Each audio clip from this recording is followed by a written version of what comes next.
Hello, everybody. Good morning, good afternoon, good evening. Welcome back. We're going to be finishing up chapter 3. I did just complete reading the second of 3 parts in chapter 3. I thought I would be able to break this up into 2 parts, but we hit about the 25-minute mark with the last video, so I did decide to stop rather than keep going, which means that this video is going to be rather short.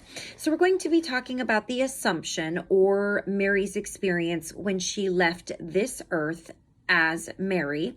And then we're going to talk about a few other lives that herself and Joseph lived after they left this earth as Joseph and Mary, which I find really amazing that they're sharing, because in many religions and just in general, many people are really skeptical about reincarnation. And so if you're one of them, that's totally okay. If this doesn't change your mind, that's okay too.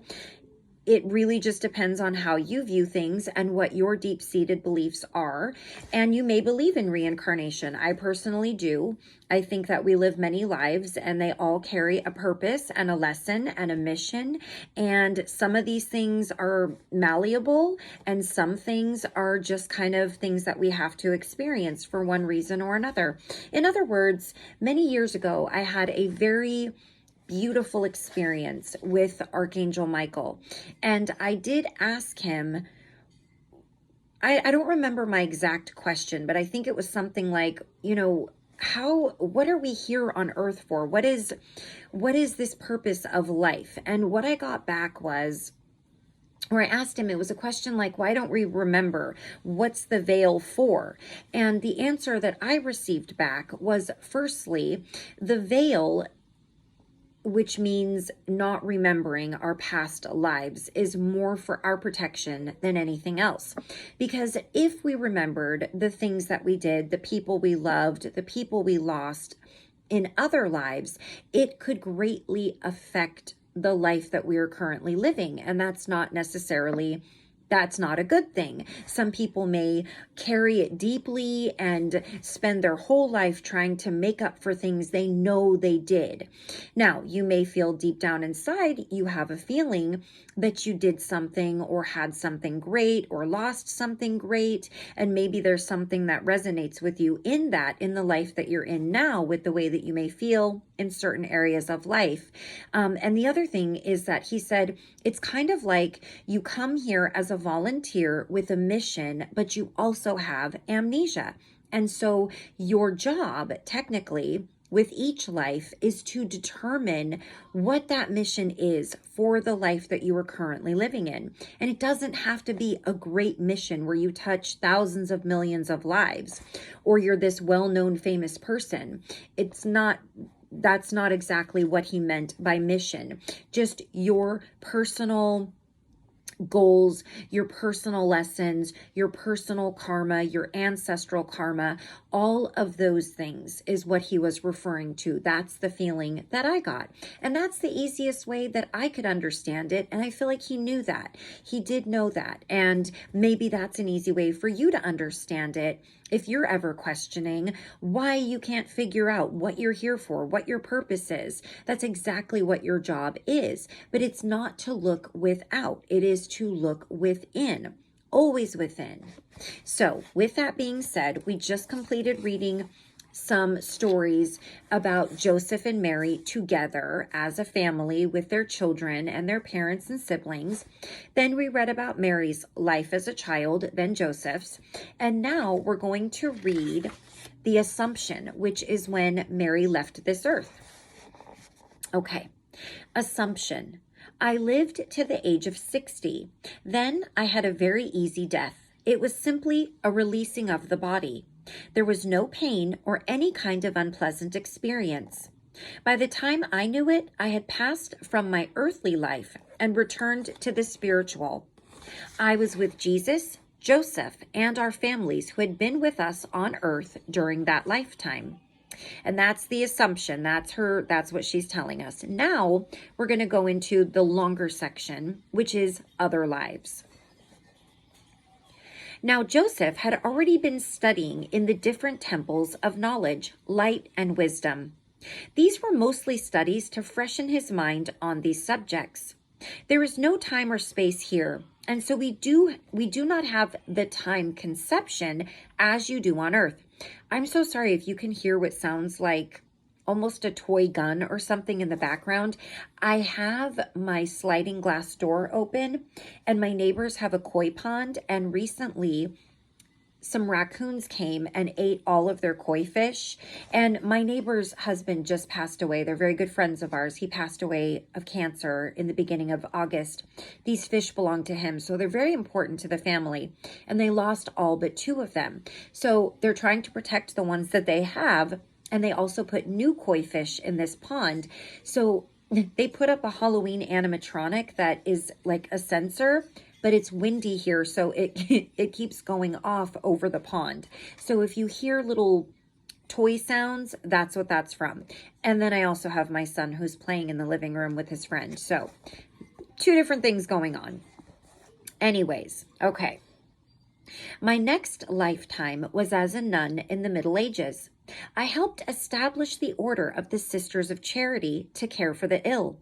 At that time, the ill were cared for in their homes.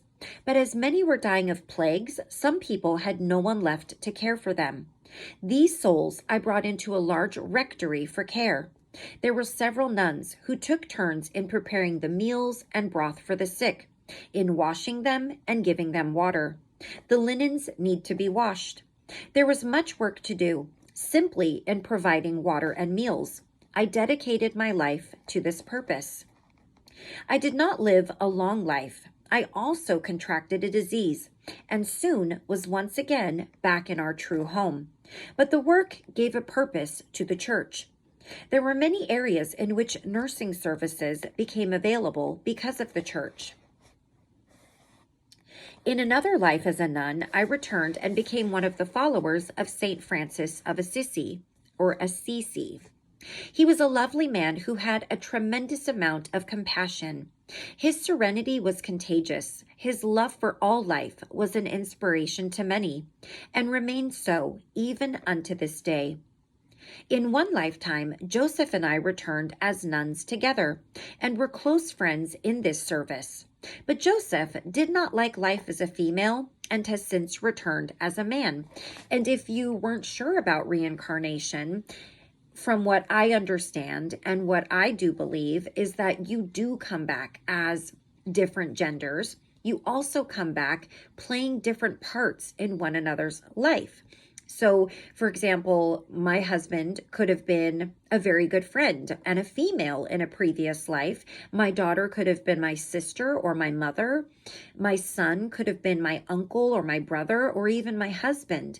We all circulate through these different roles in order to learn from one another and grow. And we can certainly come back in the same roles as well. In one lifetime, Joseph and I returned as nuns together. Oh, I already read that. Okay. In this life, we were very unknown and simply tried to lead a life of service to mankind.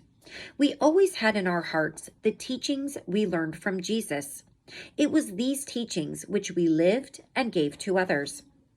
In another lifetime, I returned as a healer in India and wandered throughout the land from village to village, caring for the sick. The people in this culture are very spiritual, and yet you will find many who know nothing of the Spirit. This is a paradox in that you can have the most spiritual and the least spiritual in one culture. Do you hear that? I'm so sorry. It's funny. It's not annoying to me, but it may be to you. I'm so sorry. This is a paradox, okay, because you have one end of the spectrum and the other. So super, super spiritual people, and then people who know nothing of the spiritual life. I was well received and given a place to rest in each village. Seldom did I sleep in the fields or out of doors in the rainy season. I spent time with the holy ones and learned. Also, I gave them teachings as I had learned from Jesus, but they knew these principles already. I did enjoy talking over the ways of spirit with these learned men. In India, there are some old writings which hold much wisdom. These old writings came to the people from their ancestors in antiquity. This continent had always had many sick among their people. It is sad until you realize that many of these souls chose these very conditions to advance in spirit and to learn their own spiritual lessons. That's interesting. The attitude of these people who have long believed in reincarnation is deplorable. They have simply resigned themselves to their fate and do not try to improve their lot in life. In today's society in India, there is no understanding that you can advance materially as well as spiritually, that these are all parts of the plan of God, that you do not have to give up one in order to have the other.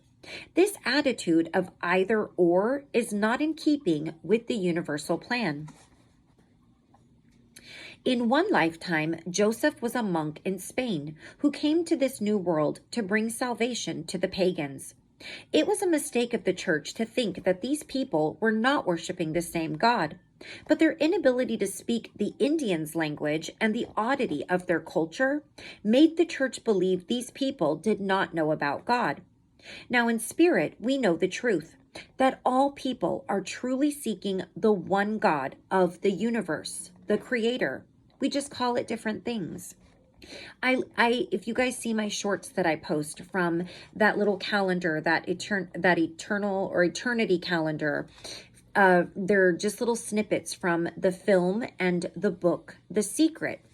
The author refers to the universe. The universe is God. So anytime you see that word, replace it with God if you're more comfortable with that term, or if it suits you better, or higher power, or mother, father, divine, or father, or you can simply use universe or creator. You can use whatever term suits you. It's all the same energy. It's all the same being. It's all our creator. All right. Joseph came to bring not only understanding, but compassion to these people because the Indians had been exploited. It was Joseph's lifetime to learn and perfect his ability to have patience. The trip across the ocean was a trying one, which brought Joseph many opportunities to practice patience. The inability in the beginning to communicate and understand the native people was another opportunity. During this time, Joseph saw these people as having much wisdom and much intelligence. He was instrumental in incorporating their customs into the beliefs of the church. So as you see, we all have lived many lives and returned to earth to practice the spiritual lessons in this three-dimensional world. We are given this opportunity to refine our souls and spirits. It is through this living experience that each of you is progressing or regressing. Your path leads you either toward God or away from Him. This is your choice and is your decision. I would have all people pray to give help and understanding to your fellow man. It is through your prayers for this world that the whole will be helped. Each life is a practice time, a time of polishing and refining our spirits.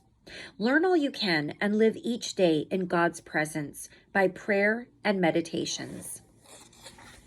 Okay, we are finished with chapter 3. I told you it would be a shorter one.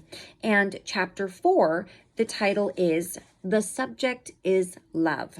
And in looking at these are all pretty long chapters. I think I said in an earlier video that I think just the first chapter was longer, but they are all long. So we will be breaking each one up into 2 or 3 videos. I hate to do that. I really do. But it's hard to read. It's hard to read that much in one sitting. And then chapter 5, A Message to Every Family. Chapter 6, Mary's Message to the World, titled after the book. Actually, I could easily just go to my table of contents and give this to you a whole lot easier. Okay, then chapter 7, The Spirit of You, Chapter 8, the importance of prayer. Chapter 9, the after time. And Chapter 10, a message from Jesus. So we will start Chapter 4 in our next video. The subject is love. And speaking of which, I love you all very, very much. And until I see you again, take care of those around you. Take care of yourself. Do something nice for as many people as you can each day. They don't have to be big, grand gestures or giving away all your money or giving away all your belongings. If you want to do that, do it. But do little things all day, whether it's compliments, holding the door, smiling, being gracious with somebody who might not be so kind to you, letting a person go ahead of you in line when they have one thing, giving the last dollar that you have. The more you give, the more you get back from the universe. You get what you give. And most importantly, do that giving with a love in your heart. Do not hold any resentment or worry that what you give, you will go without, because the minute you do that, you undo the blessing that is meant for you to receive in that action. Don't let the reason you give, don't let the only reason you do that is so that you receive. Don't do that or with an expectation. Do it because you genuinely feel you want to do it, and do it with a loving heart and a glad heart for anybody who needs it, anyone at all around you. I know that there's a lot of times I'll give money to homeless people, and there's a lot of people that have a lot of strong opinions about that. They don't want to give money because, oh, they're going to spend it on drugs. They're going to spend it on alcohol. They're going to spend it on, whatever the case. And my message to people who think like that, first of all, it's your right to think that way, but I don't think that way. What they do with it is their business. And if they're going to do something quote unquote bad, that's their own karma. My job, whenever possible, is to help those in front of me when I can. I can't help the world. I would if I could, but I can't. So I help whenever I can with what's in front of me, with whatever I can give, whether it's a smile, a kind word, any number of examples that you could give a person. Like I said, it doesn't have to be something grand. It doesn't have to be something expensive. It doesn't have to be anything like that. Just giving of yourself authentically and being in service to others whenever you can, and being the light in this world that we really, really need more than anything, and praying for every single person on this planet, and praying for Mother Earth herself, who can use our prayers very much. So I will see you all again. Take care of you. Take care of those around you. And ta-ta until next time. Bye-bye.